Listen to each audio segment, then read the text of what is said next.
ஆச்சி குழம்பு மிளகாய் தூள் வழங்கும் மணி செய்திகள். இணைந்து வழங்குபவர்கள் அரசன் சோ.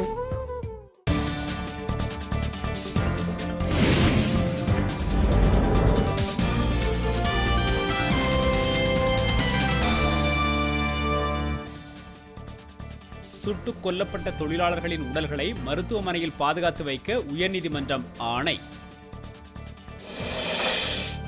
வட மாவட்டங்களில் போதிய தொழிற்சாலைகளை மாநில அரசு உருவாக்க வேண்டும் என அன்புமணி ராமதாஸ் வலியுறுத்தல். கிரானைட் குவாரிகளில் அளவுக்கு அதிகமாக மின்சாரம் பயன்படுத்தியவர்களின் பட்டியல் சகாயம் குழுவிடம் ஒப்படைப்பு. கிரீன் பீஸ் அமைப்பின் வங்கி கணக்குகள் முடக்கம், பதிவையும் ரத்து செய்து உள்துறை அமைச்சகம் நடவடிக்கை.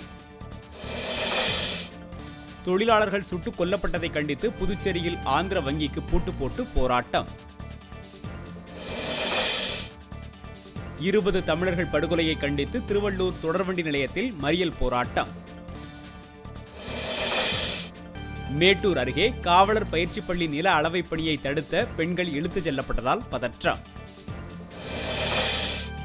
முன்பகை காரணமாக தானி ஓட்டுநரை கொலை செய்த 2 பேருக்கு வாழ்நாள் சிறை, வேலூர் நீதிமன்றம் தீர்ப்பு.